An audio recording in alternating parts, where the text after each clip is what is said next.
नमस्कार दोस्तों, आप सभी का अभिनंदन और बहुत बहुत स्वागत है आपके अपने YouTube चैनल देवेंद्र क्लासेस में। ये टॉपिक ये है, क्लास हमारी है टॉप 50 क्वेश्चंस साइंस की। विज्ञान के क्वेश्चंस पे चर्चा करेंगे।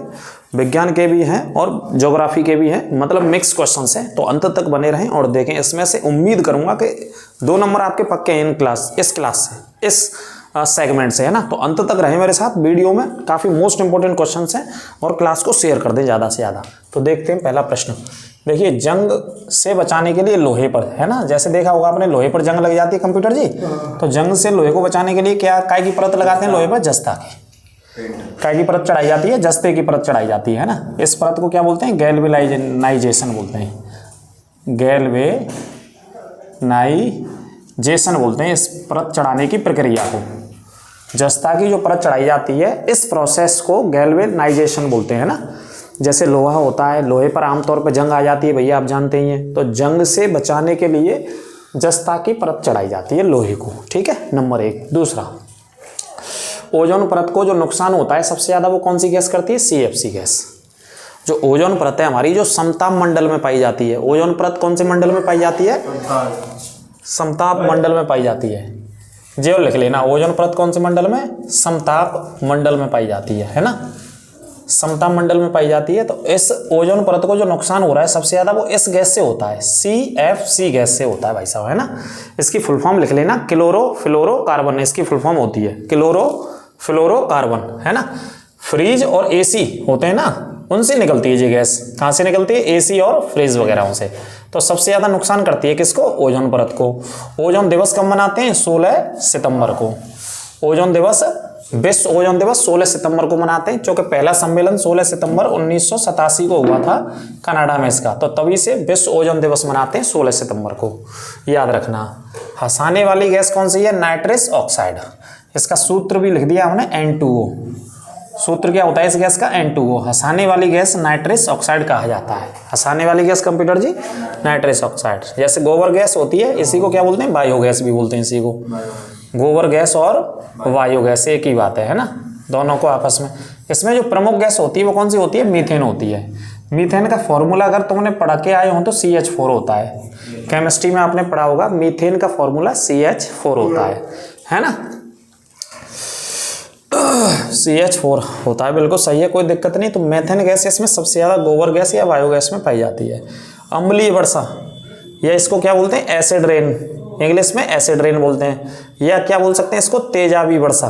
पेपर में ऐसे भी क्वेश्चन आता है, कैसी वर्षा? तेजाब। मतलब ये वर्षा होती है तो पेड़ पौधों को बहुत नुकसान पहुंचाती है।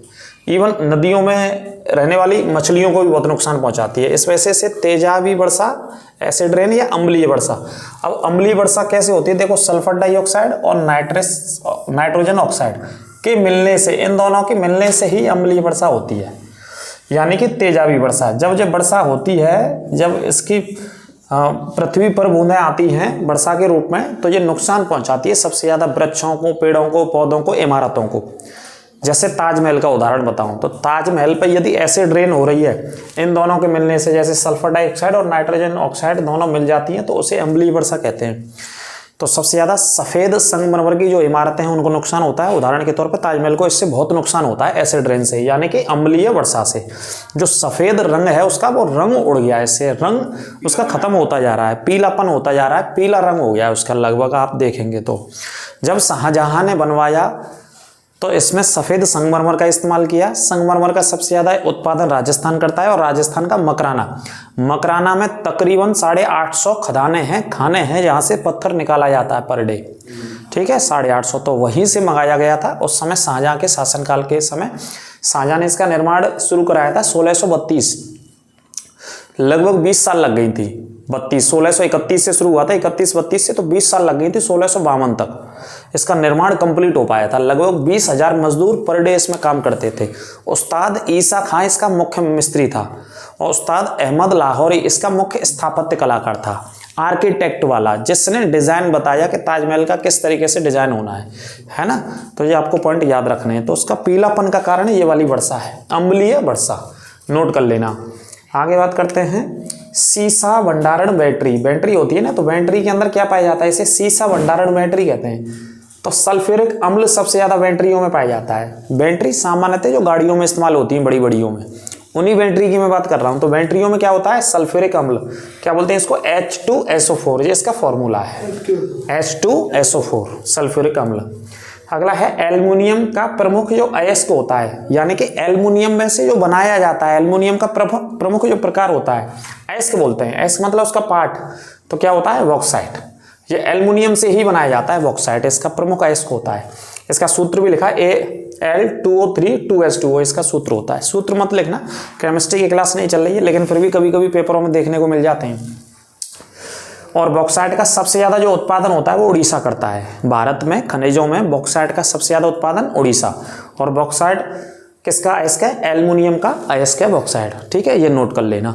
ठीक है भाई साहब। और उड़ीसा सबसे ज्यादा उत्पादन करता है। गोताखोर होते हैं ना, जैसे समुद्र में जाते हैं गोताखोर, कोई चीज डूब जाए, जैसे कहीं एक्सीडेंट हो गया बस वगैरह में या गाड़ियों में, तो वो कहीं गहरी खाई में चली गई, नदियों में, माफ कीजिए खाई में तो नहीं, नदियों की मैं बात कर रहा हूँ, नदियों में चली गई।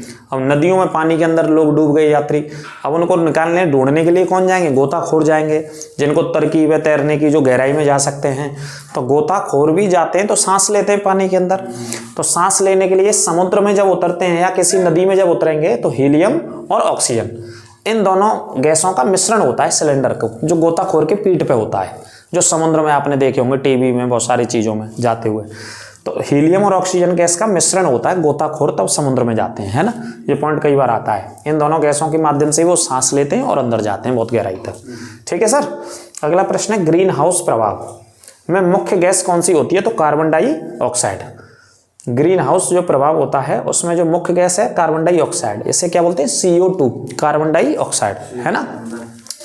ग्रीन हाउस आ जाए या ग्लोबल वार्मिंग लिख करके आ जाए, या वैश्विक तापमान में मुख्य जिम्मेदार गैस जो सबसे ज्यादा तापमान को बढ़ा रही है हमारे पृथ्वी के को, वो है कार्बन डाइऑक्साइड। ठीक है, ग्लोबल वार्मिंग भी बोलते हैं, वैश्विक तापमान भी बोलते हैं, और क्या बोलते हैं, ग्रीन हाउस प्रभाव करके भी ये क्वेश्चन आता है। तो मुख्य रट लेना कार्बन डाइऑक्साइड। अगला है, अग्निशामक के रूप में कौन सी गैस का इस्तेमाल होता है, CO2 का इस्तेमाल किया जाता है। अग्निशामक, अग्निशामक बोले तो जैसे आप पेट्रोल डलाने जाते हैं, कहाँ पे जाते हैं, पेट्रोल पंप पर जाते हैं पेट्रोल डलाने के लिए। तो पेट्रोल पंप पे आपने देखे होंगे सिलेंडर रखे रहते हैं, है ना, सिलेंडर रखे रहते हैं। उन सिलेंडरों के अंदर जो गैस होती है वो कार्बन डाइऑक्साइड होती है। क्योंकि पेट्रोल पंपों पे काय की घटना हो सकती है, कभी भी कैसे भी आग लगने की घटना हो जाती है। जैसे कोई बीड़ी वहीं जाके पी रहा है ना, वहाँ लिखा रहता है कि बीड़ी पीना मना है, बीड़ी पीना कंप्यूटर जी मना है। तो कछू तो मई जरांगे बीड़ी है कि नहीं पीएंगे बच्चा, कछू आ जाए सिगरेट है वो मई जरांगे, और फिर लग जाते, फिर भाग जाते छोड़ के, तुरंत भाग जाते छोड़ के। आपने देखे होंगे वीडियो वायरल होते हैं। फिर समस्या रहते हैं उनकी, जो पेट्रोल पंप के जो कर्मचारी हैं बेचारे, हैं ना, जो पेट्रोल डालते हैं, तो वहाँ पे जो सिलेंडर रखे जाते हैं सुविधा की वजह से, चूँकि काम ऐसा है कि कभी भी अग्नि पकड़ सकता है, कभी भी आग, तो उसको बुझाया जाता है। कौन सी गैस भरी रहती है उनमें, CO2 होती है, कार्बन डाइऑक्साइड। आग बुझाने के लिए इस्तेमाल की जाती है ये, ठीक है। और आग लगाने के लिए ऑक्सीजन इस्तेमाल की जाती है। ज़्यादा आग बढ़ानी हो, लगानी हो तो ऑक्सीजन का इस्तेमाल करो, है ना। कोई दिक्कत सर, समझ गए होंगे बच्चे। पीतल जो होता है वो मिश्र धातु होती है। पीतल काय की मिश्र धातु, जस्ता की और तांबे की, इन दोनों के मिलने से ही पीतल बनाई जाती है। क्या बनाया जाता है, पीतल। और पीतल नगरी यूपी में किसे कहते हैं, मुरादाबाद, या इंग्लिश में इसी को क्या बोलते हैं, मेटल क्राफ्ट। इंग्लिश में कोई आपसे कहेगा भाई मेटल क्राफ्ट का काम क्या होता है, तो बता दो मुरादाबाद में होता है। पीतल नगरी कैसे कहते हैं, तो मुरादाबाद को बोलते हैं। मुरादाबाद उत्तर प्रदेश का एक जिला है, जो कि कहाँ पर स्थित है, उत्तर प्रदेश के उत्तर वाले हिस्से में स्थित है मुरादाबाद। रामपुर का पड़ोसी जिला है। रामपुर चाकुओं के लिए प्रसिद्ध है, शराब के उत्पादन के लिए प्रसिद्ध है, गांधी जी की दूसरी समाधि स्थित है, ठीक है। रामपुर में सबसे ज़्यादा मुस्लिम जनसंख्या रहती है, उसका पड़ोसी है मुरादाबाद। मुरादाबाद पीतल के उद्योग के लिए बहुत प्रसिद्ध है। मुरादाबाद में उत्तर प्रदेश का सबसे ऊंचा बांध भी है, जिसका नाम है रामगंगा बांध, और रामगंगा नदी पर ही स्थित है। मुरादाबाद में या बिजनौर में, मुरादाबाद में नहीं बिजनौर में है ये वाला बांध, है ना, वो गलती होगी, मुरादाबाद नहीं बिजनौर में है। अगला प्रश्न है, खट्टा दूध या दही। दही से ही, माफ कीजिए, दूध से ही क्या बनता है, दही। तो दही कैसी लगती है हमें खाने में, खट्टी। तो जो खट्टापन होता है उसके अंदर वो किसकी वजह से, लैक्टिक अम्ल की वजह से, है ना। प्रश्न आ जाए कि दही में कौन सा अम्ल पाया जाता है, लैक्टिक अम्ल, या खट्टे दूध में कौन सा अम्ल पाया जाता है, लैक्टिक अम्ल। दोनों तरीके से प्रश्न लिखा है मैंने। दही में कौन सा अम्ल पाया जाता है? तो लैक्टिक अम्ल। खट्टे दूध में कौन सा अम्ल पाया जाता है? लैक्टिक अम्ल। मतलब खट्टा दूध क्या, दही को ही बोलते हैं, है ना। लैक्टिक अम्ल पाया जाता है, उसकी वजह से ये खट्टी लगती है। 90% कार्बन की मात्रा होती है भाई साहब, कौन से कोयले में? एंथ्रासाइट कोयले में होती है 90% कार्बन की मात्रा, एंथ्रासाइट कोयले में, है ना। ये नोट कर लेना। और एंथ्रासाइट कोयला कहाँ पे मिलता है? हमारे यहाँ जम्मू कश्मीर में मिलता है। सबसे ज़्यादा एंथ्रासाइट कोयले का उत्पादन जम्मू कश्मीर करता है, ठीक है। जम्मू कश्मीर में रियासी जिला है जहाँ एंथ्रासाइट कोयला निकलता है। और इसी जिले में दुनिया का सबसे ऊंचा रेलवे ब्रिज बनाया गया, रेलवे पुल बनाया गया है, चिनाब नदी पर बनाया गया सबसे ऊंचा रेलवे ब्रिज, ठीक है, नोट कर लेना। अगला पॉइंट है ठोस अवस्था में, जैसे एक द्रव अवस्था होती है और एक ठोस अवस्था होती है। तो ठोस अवस्था में शुष्क बर्फ, CO2 को क्या बोलते हैं? कार्बन डाइऑक्साइड को। तो कार्बन डाइऑक्साइड को शुष्क बर्फ बोलते हैं। ऐसे क्वेश्चन बनता है ये। प्रश्न ये है कि ठोस अवस्था में कार्बन डाइऑक्साइड को क्या कहा जाता है? तो ठोस अवस्था में कार्बन डाइऑक्साइड को शुष्क बर्फ कहा जाता है। क्या कहा जाता है? शुष्क बर्फ कहा जाता है, ये नोट कर लेना, ठीक है। अगला प्रश्न है समुद्री जल में सामान्यतः क्या पाया जाता है? सोडियम क्लोराइड पाया जाता है। जो समुद्री जल में नमक पाया जाता है ना, क्या पाया जा रहा है? नमक। तो उस नमक को क्या बोलते हैं हम? Sodium chloride. जो समुद्र के अंदर है ना, समुद्र का पानी कैसा होता है भाई साहब? खारा होता है कि नहीं होता है? नमकीन सा होता है कि नहीं होता? नहीं होता तो कभी चेक करना, पी के आना, डूब के आना, डुबकी लगा के आना, तो पता चलेगा। तो सोडियम क्लोराइड होता है उसके अंदर, है ना। यही मैं बता रहा हूँ बस इस लाइन में। अगला प्रश्न हमने लिया परमाणु रिएक्टरों में मॉडरेट के रूप में ग्रेफाइट का इस्तेमाल होता है। किसका इस्तेमाल होता है? ग्रेफाइट का। ये प्रश्न आ जाता है, ग्रेफाइट। परमाणु रिएक्टर होते हैं ना, जिसमें परमाणु रिएक्टरों में क्या बनाई जाती है? लाइट का काम होता है विद्युत उत्पादन के लिए। परमाणु रिएक्टरों में जो रिसर्च होती है, तो मॉडरेट के रूप में ग्रेफाइट का इस्तेमाल होता है, ठीक है, नोट कर लेना। LPG गैस सभी के यहाँ होती है। तो LPG गैस में जो प्रमुख गैस होती है वो कौन सी होती है? ब्यूटेन। ब्यूटेन और प्रोपेन होती है वैसे दोनों गैस। एक प्रोपेन होती है, इसमें प्रोपेन और ब्यूटेन का मिश्रण होता है LPG सिलेंडरों में। लेकिन सबसे जो महत्वपूर्ण गैस होती है वो ब्यूटेन गैस होती है LPG के भीतर। जैसे सिलेंडरों में गैस, उसमें देखा होगा किचन में कई बार जो भी काम करने जाते हैं, जैसे मैं भी चाय बनाता हूँ समटाइम्स किचन में, तो कई बार वो खुला रह जाता है सिलेंडर, कंप्यूटर जी, तो उसमें से एक गंध आती है सिलेंडर से, एक विशेष प्रकार की गंध आती है। तो उसी गंध से कहते हैं कि भैया बंद कर दो उसमें, है ना, नहीं तो उसका रिसाव ज़्यादा हो रहा है। तो हाँ, गैस लीक हो रही है ऐसा बोलते हैं। तो वो गंध का कारण क्या होता है? मिथाइल मरकैप्टन एक पदार्थ होता है, वो मिलाया जाता है उसमें। वो विशेष गंध के लिए ही मिलाया जाता है अलग से। इसी वजह से, क्योंकि जैसे गैस खुली रह जाए तो पता चल जाए। और आमतौर पर होता है कि गैस लीक हो रही है, जैसे हम अपना अनुमान लगाते हैं तो उसे बंद भी करते हैं अपना काम करने के बाद, है ना। मिथाइल मरकैप्टन, उसको लिख लेना, वो उसकी गंध के लिए होता है सिलेंडरों के अंदर, है ना। तो सबसे ज्यादा कौन सी गैस होती है इसमें? ब्यूटेन। और दूसरी प्रोपेन। ब्रह्मांड होता है ना, ब्रह्मांड में प्रचुर और सबसे हल्की गैस कौन सी पाई जाती है? हीलियम। ये सबसे हल्की गैस पाई जाती है। और ब्रह्मांड में सबसे ज्यादा हाइड्रोजन गैस पाई जाती है, नोट कर लेना। हल्की गैस की बात कर रहा हूं तो हीलियम हो गई, और सबसे ज्यादा मात्रा में हाइड्रोजन गैस पाई जाती है ब्रह्मांड में। कौन सी? हाइड्रोजन, ये भी लिख लेना। और सबसे हल्की और सबसे कम मात्रा में हीलियम गैस पाई जाती है। और हीलियम गैस का इस्तेमाल किस में किया जाता है? गुब्बारों में, है ना, किया जाता है ना, गुब्बारों को भरने में, है ना। और हवाई जहाज के टायरों में भी हीलियम गैस भरते हैं, लेकिन हवाई जहाज के टायरों में नाइट्रोजन गैस ज्यादा भरी जाती है। लिख लेना एक और प्रश्न, हवाई जहाज के टायरों में नाइट्रोजन गैस को ज्यादा प्राथमिकता देते हैं, उसके अलावा हीलियम भी भरते हैं, लेकिन नाइट्रोजन ज्यादा भरी जाती है, क्योंकि नाइट्रोजन गैस का तापमान और दबाव कम होता है कंपेयर टू हीलियम गैस के, हीलियम गैस की अपेक्षा, है ना। और आमतौर पे जैसे हम मेलाओं में जाते हैं, है ना, तो मेलाओं में वो गुब्बारे वगैरह से देते हैं ना कंप्यूटर जी, और उन्हें छोड़ दो तो वो ऊपर चले जाते हैं, वो हीलियम गैस ही होती है उसके अंदर, है ना।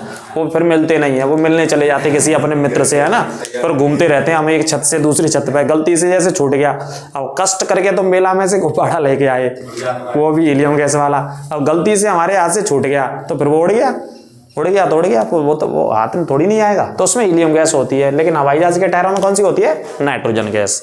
और वायुमंडल में सबसे ज्यादा कौन सी गैस पाई जाती है? नाइट्रोजन गैस पाई जाती है। और नाइट्रोजन गैस का इस्तेमाल जो दलहन की फसलें होती है, हमारी दालों वाली फसलें होती हैं, दलहन की फसलों में पाए जाने वाला जीवाणु, जिसे राइजोबियम हम बोलते हैं, कौन सा जीवाणु? राइजोबियम। वो नाइट्रोजन को नाइट्रेट में बदलता है और उसके बाद प्राप्त करता है, उसी से दलहन की जो फसलें होती हैं वो वृद्धि करती हैं, वो पौधे वृद्धि करते हैं, है ना, दलहन की फसलों के पौधे। तो राइजोबियम बैक्टीरिया, जीवाणु जो पाए जाते हैं वो नाइट्रोजन को नाइट्रेट के रूप में प्राप्त करते हैं, जिससे दलहन की फसलें उत्पादित होती हैं अथवा वृद्धि करती हैं।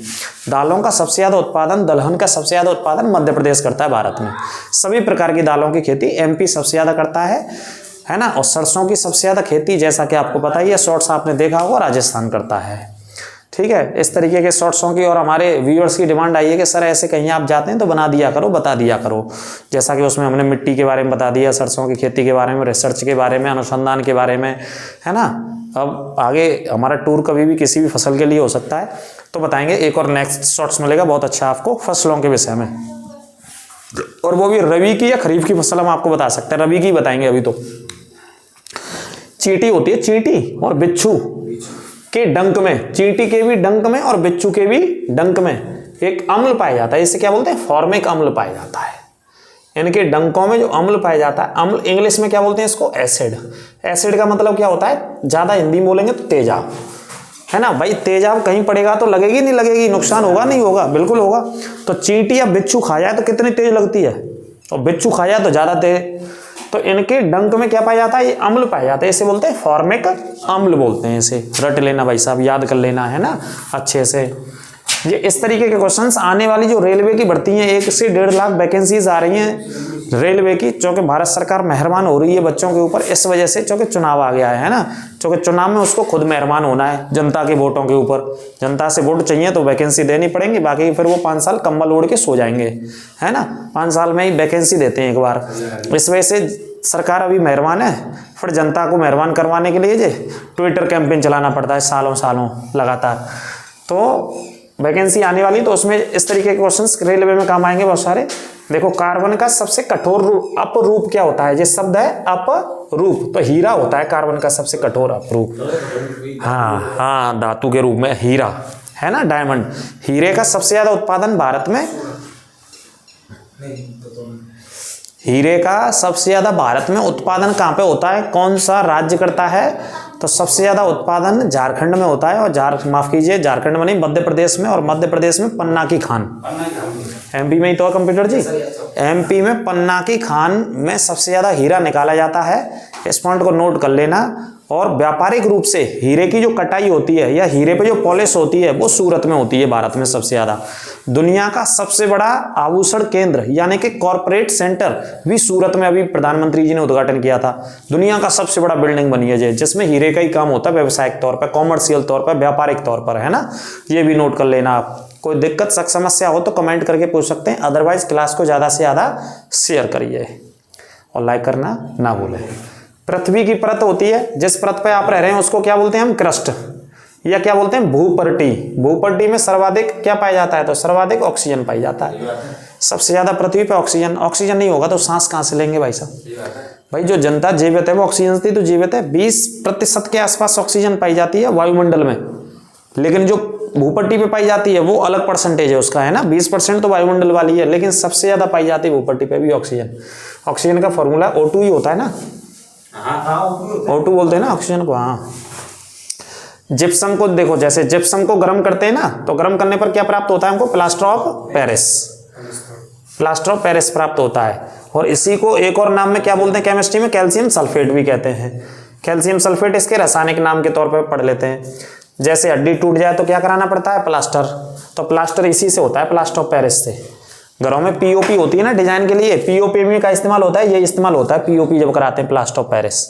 और जो हड्डियां वगैरह क्रैक हो जाती हैं, हाथ की पैर की एक्सीडेंट्स हो जाए तो उसमें भी इसी का इस्तेमाल होता है, प्लास्टर ऑफ पेरिस का इस्तेमाल होता है, जिसे कि जिप्सम के नाम से भी जाना जाता है। और जिप्सम का सबसे ज्यादा उत्पादन राजस्थान करता है। सबसे ज्यादा उत्पादन कौन सा राज्य करता है? राजस्थान करता है, ये भी नोट कर लेना। अगला प्रश्न है, समुद्री खरपतवार का सबसे महत्वपूर्ण स्रोत। समुद्री खरपतवार मतलब समुद्र के अंतर्गत जो खरपतवार पाया जा रहा है, जैसे लिखा है साइंस में क्वेश्चन, समुद्री खरपतवार का महत्वपूर्ण स्रोत। तो मैं बताता हूं खरपतवार देखो कैसे कहते हैं। महत्वपूर्ण स्रोत क्या होता है? आयोडीन। आयोडीन बोले तो नमक, नमक होता है ना। महत्वपूर्ण खरपतवार क्या होता है? नमक। समुद्र के भीतर जो पाया जाता है, इसे सोडियम क्लोराइड भी बोलते हैं, है ना। सोडियम क्लोराइड अभी ऊपर बताया मैंने, समुद्री जल में सामान्यतः क्या पाया जाता है, सोडियम क्लोराइड। तो ये नमक के रूप में ही पाया जाता है ना। इसे क्या बोलते हैं, आयोडीन। आयोडीन की कमी से एक वो देखा होगा आपने, आयोडीन की कमी से एक रोग होता है जो कि दूरदर्शन पर काफी सालों से लगातार सरकार चलाती थी इस ऐड को, जो कि जागरूक हो सके जनता, है ना। जनता जागरूक कैसे होगी, अखबारों के माध्यम से, ऐड के माध्यम से, इलेक्ट्रॉनिक मीडिया के माध्यम से, प्रिंट मीडिया के माध्यम से। तो सालों साल लगातार ये वाला ऐड आपने कई बार देखा होगा दूरदर्शन पर या डीडी न्यूज जो सरकारी चैनल है भारत सरकार का। आयोडीन की कमी से घेंगा रोग होता है, घेंगा रोग होता है आयोडीन की कमी से, है ना। कौन सा रोग होता है, घेंगा रोग। इसे पढ़ना साइंस में आपको मिल जाएगा, है ना। अब इसका मैं एक पॉइंट और दिमाग से थोड़ा सा निकल गया, वैसे रोग तो घेंगा होता है, एक पॉइंट और मुझे बताना था जोड़ के, वो मैं भूल गया, फिर बताऊंगा अगली क्लास में। तब तक हम देखते हैं हरे फलों को कृत्रिम रूप से पकाने के लिए कैसे फल हैं जे हरे फल। हरे का मतलब कच्चे फल कहते हैं अपनी भाषा में हम। कैसे फल, कच्चे फल।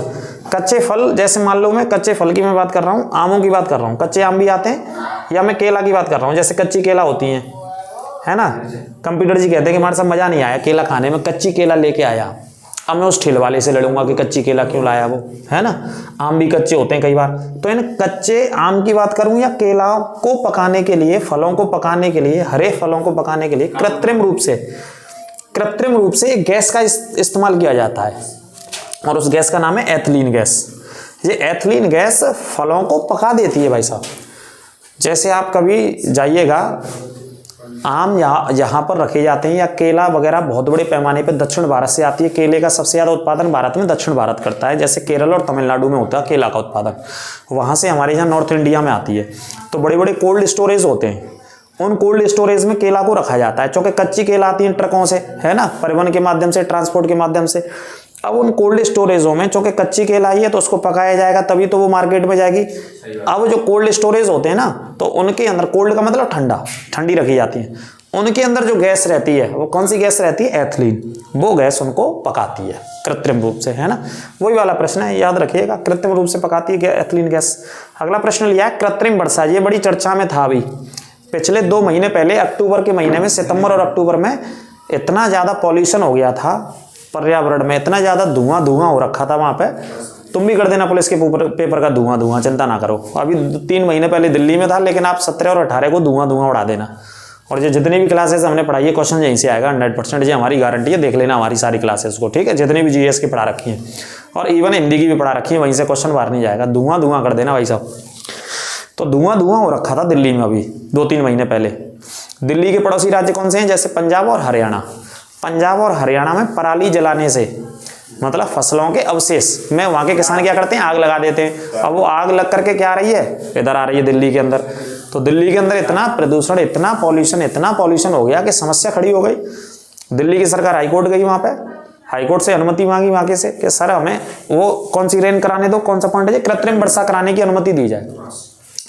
कृत्रिम वर्षा कराने की अनुमति दी जाए, जिससे कि जो पूरा का पूरा दिल्ली का वातावरण है वो दूषित हो चुका है, सांस नहीं ली जा रही है, वहाँ स्कूलों की छुट्टी करनी पड़ गई है दिल्ली के अंदर। इसके लिए अनुमति मांगी सरकार ने, आम आदमी पार्टी की सरकार, जैसे कि केजरीवाल चीफ मिनिस्टर हैं दिल्ली के, उन्होंने मांगी, मुख्यमंत्री जी ने, तो वहाँ अनुमति भी दी गई। लेकिन दिल्ली में करा नहीं सके, जो कृत्रिम वर्षा को करा नहीं पाए थे, कोई और कारण हो सकते हैं, या उन्होंने इस मैटर को पोस्टपोन कर दिया या ठंडे बस्ते में डाल दिया। इस वजह से कृत्रिम वर्षा कराई जाती है। जो बादल होते हैं ना, हवाई जहाज जाता है, हवाई जहाज़ों में एक घोल भरा जाता है, उस घोल को भर करके बादलों की विपरीत दिशा में जाकर के छोड़ा जाता है बादलों के ऊपर, है ना। जो धुआं वाले से बादल, जैसे आप बच्चे बालक होंगे तो छत पे आपने चढ़ के देखा होगा कि बादल से दिखते हैं वाइट वाले, उन्हीं के ऊपर छोड़ा जाता है। ये घोल छोड़ा जाता है, तो वो प्रोसेस होती है, प्रक्रिया होती है उसके अंदर, फिर वर्षा प्राप्त होती है एक समय के भीतर, है ना। तो उसी को बोलते हैं कृत्रिम वर्षा। तो कृत्रिम वर्षा किसके माध्यम से कराई जाती है, सिल्वर आयोडाइड। ये घोल छिड़का जाता है, सिल्वर आयोडाइड। आंसर है भाई साहब सिल्वर आयोडाइड, है ना। अगला है परमाणु बम का आविष्कार किसने किया था, रॉबर्ट ओपनहाइमर। जो वैज्ञानिक थे रॉबर्ट ओपनहाइमर, इसने आविष्कार किया था परमाणु बम का, जो कि परमाणु बम का इस्तेमाल करते रहे। अमेरिका ने किया दूसरे विश्व युद्ध में जापान के ऊपर, 2 परमाणु बम छोड़ दिए थे लगातार, 6 अगस्त और 9 अगस्त को, एक ही महीने में 3 दिन के अंतराल पे। एक हिरोशिमा पे, एक नागासाकी पे। हिरोशिमा वही शहर है जिसमें अभी हाल ही में क्वाड का सम्मेलन हुआ था 2023 का, जिसमें 4 देश शामिल हैं। एक ऑस्ट्रेलिया है, एक जापान है, एक भारत है और एक अमेरिका है, ठीक है। और इसी में G7 का, जिसमें 7 देश हैं दुनिया की बड़ी बड़ी अर्थव्यवस्था वाले, G7 का भी सम्मेलन हुआ था हिरोशिमा शहर जापान में, ये भी नोट कर लेना, ठीक है। तो इन्होंने बना दिया भाई साहब, सूर्य से निकलने वाली जो ऊर्जा होती है ना, सूर्य से जो ऊर्जा प्राप्त हमें होती है ना, उससे क्या बोलते हैं, नाभिकीय संलयन बोलते हैं उस ऊर्जा को, नाभिकीय संलयन बोलते हैं। मैंने खाली संलयन शब्द लिखा है, आप नाभिकीय शब्द लिख लेना आगे, नाभिकीय संलयन बोलते हैं। सूर्य की ऊर्जा का स्रोत क्या होता है, हाइड्रोजन और हीलियम। हाइड्रोजन और हीलियम दोनों आपस में मिलते हैं, उसके बाद ये सूर्य की ऊर्जा हमें प्राप्त होती है, उनके मिलने से आपस में, है ना। हाइड्रोजन ज़्यादा होती है, जैसे 71% और हीलियम 29% होती है, तो 71 और 29 बराबर 100%। तो दोनों गैस मिलकर के ऊर्जा प्राप्त होती है, हमें नोट कर लेना। उस प्रोसेस को नाभिकीय संलयन कहते हैं। लोहे की कमी से जो हमें रोग होता है, मानव के शरीर में रोग होता है, उस रोग को क्या बोलते हैं, एनीमिया। एनीमिया कहते हैं। काय की कमी से रोग होता है, लोहे की कमी से, या लोहे को क्या बोलते हैं, आप अपनी भाषा में आयरन कह दोगे, क्या बोल दोगे, आयरन। और आयरन सबसे ज़्यादा हरी सब्जियों में पाया जाता है, सबसे ज़्यादा आयरन किस में, हरी सब्जियों में, और हरी सब्जियों में सबसे ज़्यादा पालक में। आप पालक की सब्जी खाइए, बथुआ की सब्जी खाइए, काय की सब्जी और खाएंगे, बथुआ की, बथुआ के खाइए परांठे, हैं परांठे होते हैं कंप्यूटर जी, बथुआ के होते हैं परांठे। अब देखो शहरों में क्या बोलेंगे, परांठे। जैसे गांव के बच्चे हैं, जैसे गांव की बच्चियां हैं, आमतौर पे गांव में तो गांव के शब्द इस्तेमाल करते हैं। अब जैसे शहरों में गए या कहीं दावत खाने गए, भैया ये पूड़ी दे देना, भैया भैया थोड़ी सब्जी दे जाओ, और अपने यहाँ बात करेंगे तो साग ले आ रहे छोड़ा, तो बदल जाती है स्थिति बदल जाती है ना।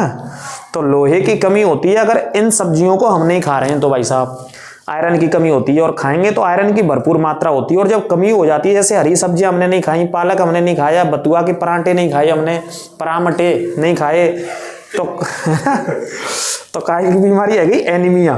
और एनीमिया को बोलते हैं अरक्तता। बायोलॉजी में हिंदी में शब्द मिलेगा इसका आपको, अरक्तता। क्या मिलेगा, अरक्तता। और वैसे इंग्लिश में एनीमिया। तो एनीमिया मतलब खून की कमी, एनीमिया मतलब खून की कमी हो जाती है मानव शरीर में। तो आपको खून की कमी नहीं करनी है भाई साहब। क्लास कैसी लगी अवश्य बताना, शेयर कर देना अपने मित्रों दोस्तों के साथ। साइंस की क्लास ली थी, उम्मीद करेंगे कि इससे क्वेश्चन आना चाहिए आपका। काफ़ी महत्वपूर्ण प्रश्न लिए हैं अपने अनुभव के हिसाब से, और भी लगातार क्वेश्चन आपके लिए लेंगे, ठीक है। तो सभी अपना ख्याल रखिए, लगातार पढ़ते रहिए, रिविजन करते रहिए, बिल्कुल निःशुल्क हम पढ़ा रहे हैं और आगे भी पढ़ाते रहेंगे पूरे GS की क्लासेस को आपके लिए। मिलते हैं अगली क्लास में, सभी को नमस्कार, राधे राधे, जय श्री राम, जय श्री राम।